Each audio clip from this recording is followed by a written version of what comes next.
यह कहानी है भिलाई के रहने वाले रितेश की, जो छोटी मोटी काम किया करता। उसके 2 बच्चे थे और बीवी के साथ रहा करता। एक दिवाली की बात है, रितेश की पत्नी उससे कहती है कि तुम खाली हाथ आ गए, बाजार के सामान लाए बिना। तब रितेश कहता है कि मेरा थोड़ा सर दर्द हो रहा है, तो तुम बाजार कर लाओ और बच्चे नीचे खेल रहे हैं, मैं अंदर थोड़ा आराम कर लेता हूँ।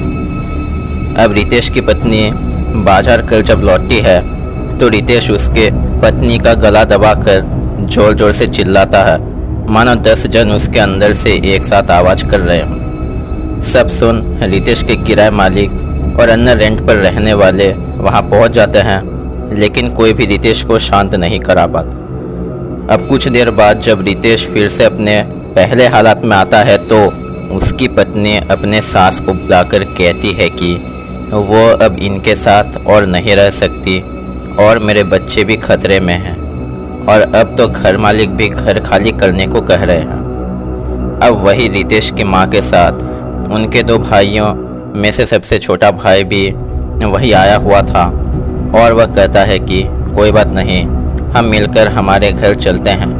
आज रात बिताकर अगले सुबह मेरे करीबी तांत्रिक के पास ले जाएंगे भैया को।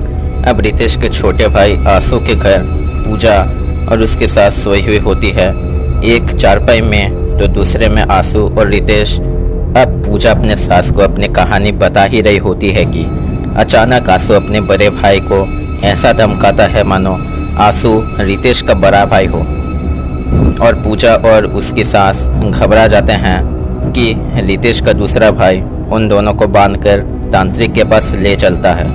तांत्रिक आंसू के इस अवस्था और रितेश पे हावी होने को देख कहते हैं कि रितेश पर यह सब आंसू ने करवाया, क्योंकि वह बचपन में और शादी होने के बाद भी अपने पत्नी के सामने बड़े भाई से गलती करने पर मारने की बदला लेने के सोच के चलते किसी से विद्या लिए, जो कि खुद थोड़ी अच्छे से इन सब का अध्ययन न किया हुआ था, और मंत्र बोलने में गलती के कारण इसका असर उल्टा पड़ गया।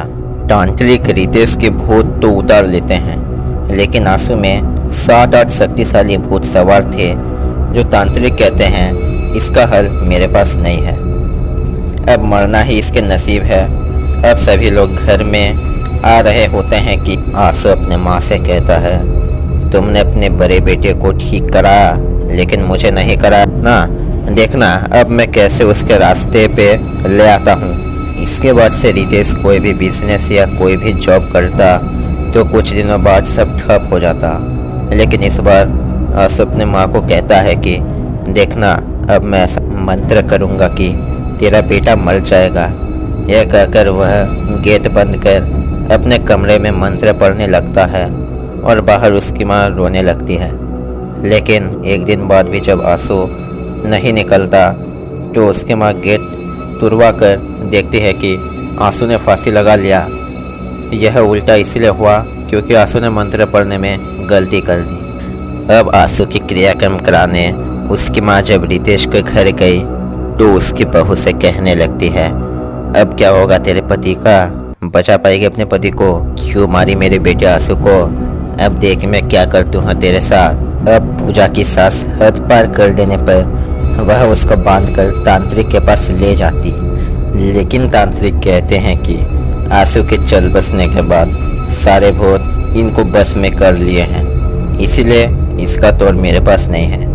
यहाँ तक कि पूजा के सास को 2 दिन तक बिना कुछ खिलाए बांध के रखने पर भी जब कुछ नहीं हुआ तो आखिर में उन्होंने बताया कि यह कर लो, अगर इससे भी काम नहीं हुआ तो वो भी आंसू की तरह चल बसेगी।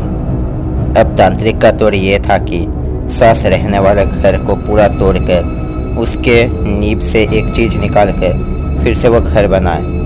अब रितेश बहुत बड़ा लोन लेता है ये सब करवाने में, और घर बनने पर उसकी माँ तो बिल्कुल ठीक हो जाती है, लेकिन इसके बाद से रितेश को उसका भाई आंसू के 7-8 विशाल शक्तिशाली भूत वाला शरीर में हर अगले दिन समा जाता है, जिसका तोड़ किसी तांत्रिक के पास भी नहीं था, क्योंकि वो भूत बार बार अपने को बदलते रहते और एक दिन के अंतर में आया करता।